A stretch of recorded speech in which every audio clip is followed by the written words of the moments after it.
Hello, fabulous superstar Pisces. Welcome to your horoscope for the month of September 2025. I am your astrologer, Nadiya Shah. Thank you for being here. As soon as we start this month, on the first of the month, Saturn will change signs, moving back into your sign. And this is about Saturn helping you to wrap up some loose ends of the larger transit, the bulk of which you've already done. It was way back in March of 2023 that Saturn first entered your sign. And it was just a couple of months ago, towards the end of May, that Saturn left your sign, dipping into a financial part of your sky. Well, now here we are. Saturn comes back to your sign. Is going to be here until right before Valentine's Day. So this really is the last few months. Once Saturn moves on, will not return for about 2.5 decades to come. So make use of this time. And Saturn always is about self-respect. It is always about doing the thing that's going to help you to feel like you can respect yourself. And Saturn asks you about responsibilities and sacrifices. What sacrifices have you made? To what end have you made them? Have they been worth it to you or not? This idea of taking ownership for your happiness and what you're willing to sacrifice for happiness itself. I mean, I'm thinking about delayed gratification. I think that is such a Saturnian thing, delayed gratification. Because delayed gratification basically states or rests in the belief that there are certain things that you might be able to have right now, and it might feel good for a moment. But there are larger great things, there are larger rewards if it is that you're willing to wait, or if it is that you're willing to first put certain things in place, or maybe do more work than anticipated, or some work, in order to then get to the place where you're able to garner that even larger reward.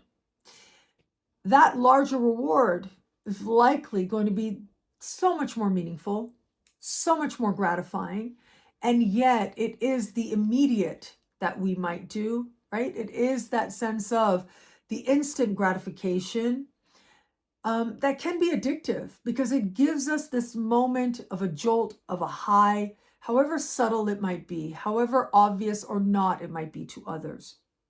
And so here we are. We get Saturn back in your sign, and you get a chance to evaluate your journey of over 2 years now.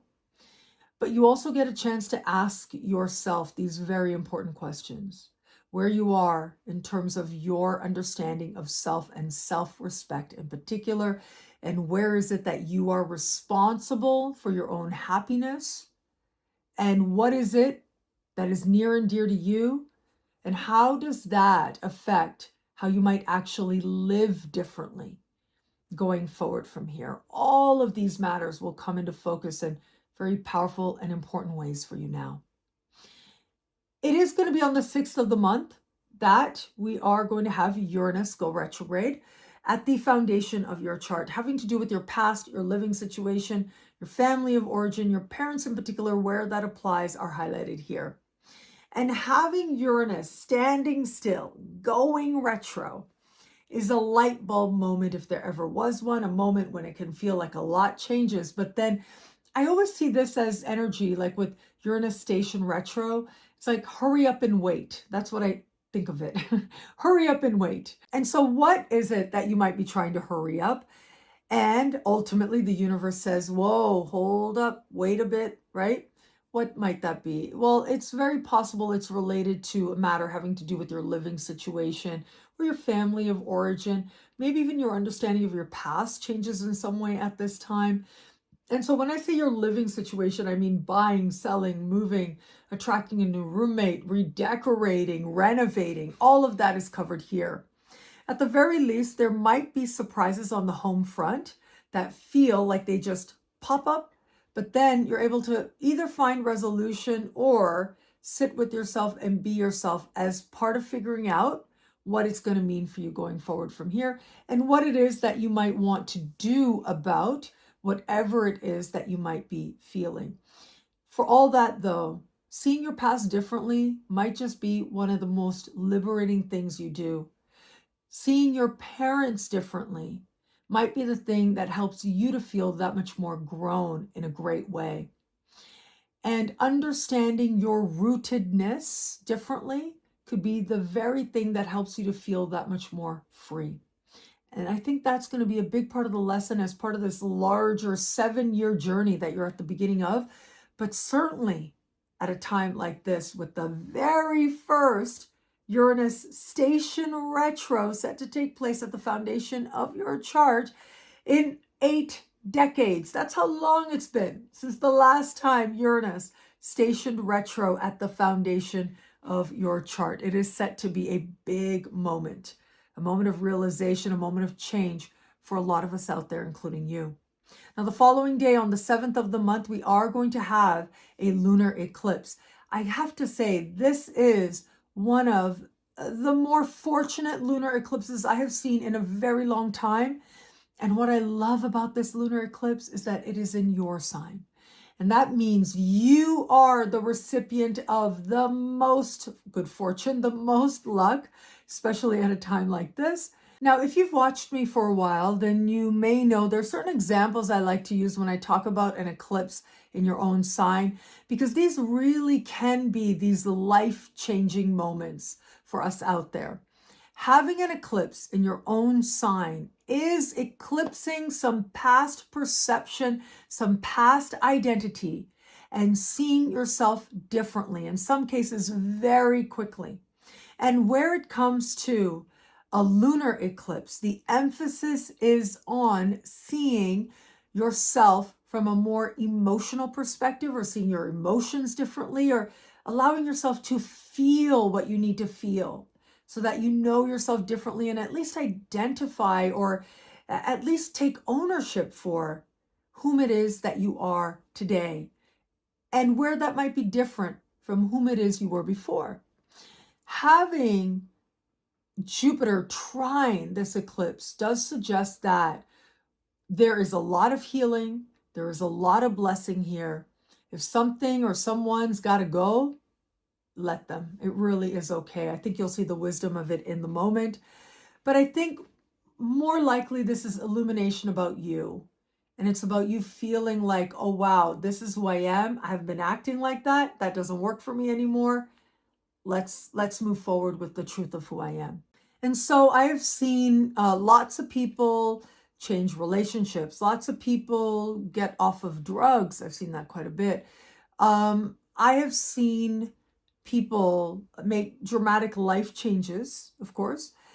I remember there's been a couple of people over the years who went, like, one went vegetarian, one went vegan when they had eclipses in their signs, separate people who didn't know each other. Another person was vegan for 10 years and an eclipse happened in their own sign and they started eating meat again.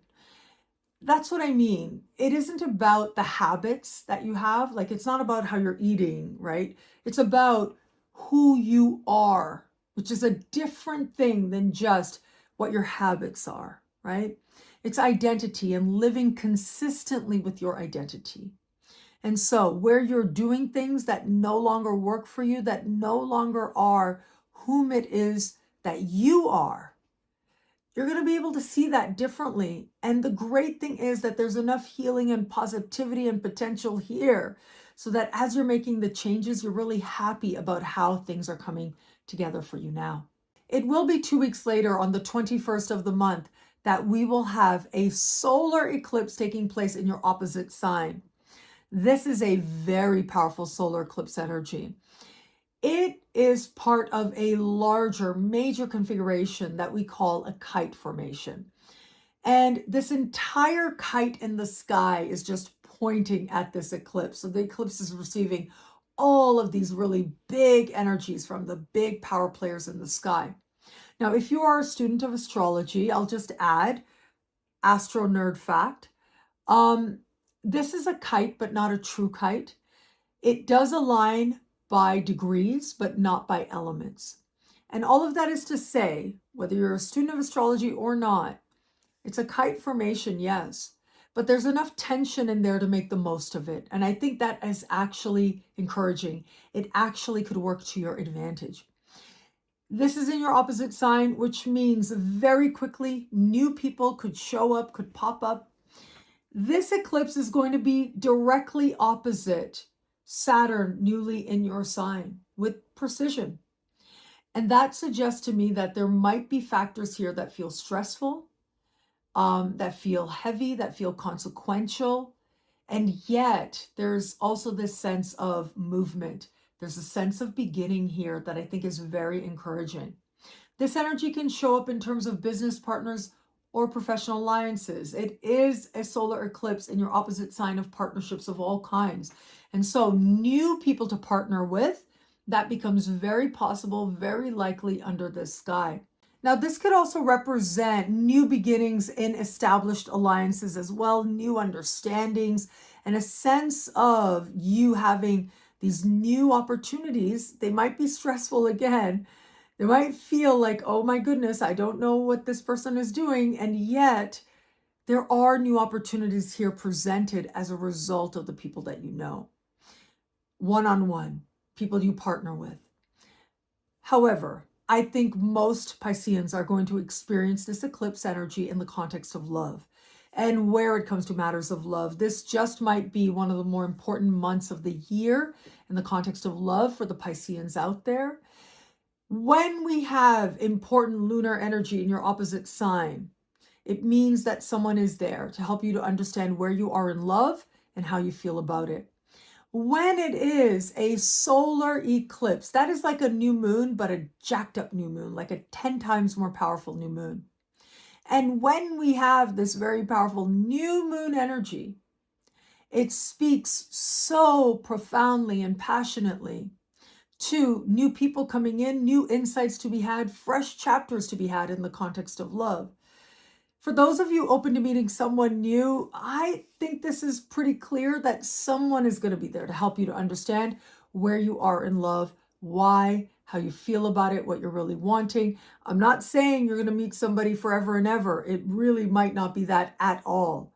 It might be a matter of a moment or a extended moment, if you will, right? But you get to learn something about yourself in the process. And that learning is about being honest with yourself about what you're really going for, how you really feel. Do you feel ready? Do you feel there's a certain type you want, a type you don't want? You may not even realize where you are until you have that moment. But when that moment comes, it'll likely feel like a surprise, but end up being important.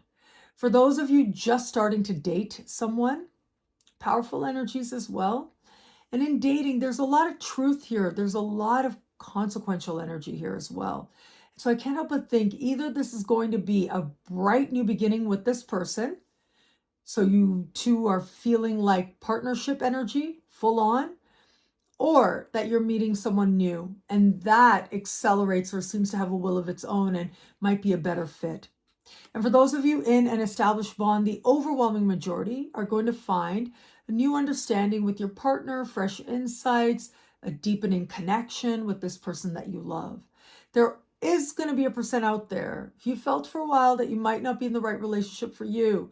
This is about seeing things in a new way, seeing things differently.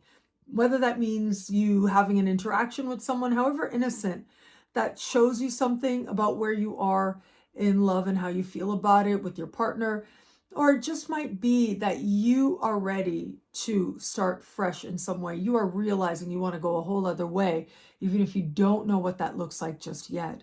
Your answers are going to be uniquely your own, but one thing is for sure, something's got to give. Something's got to change in the relationship as part of moving forward from here. What I love about this month for you, there's so much here. It's a powerful and meaningful astrological moment. I'm going to say the eclipse in your sign. That is a very fortunate eclipse, and it is happening in your sign, no less. This tells me that when you are yourself, you listen to yourself, you decide for yourself, that really is when the most fortunate forces in the sky are able to open up that much more readily and become available to you. The cosmic support that you didn't know you needed comes rushing in. Well, thank you so much for watching. Consultations with me and Andy are available over on my website, nadiyashah.com/consultations. And also check out the Superstar space. Lots of bonuses there for members. And that is at thefutureismagical.com. All those links are below. Thank you again for watching. It'll be a great month. Enjoy.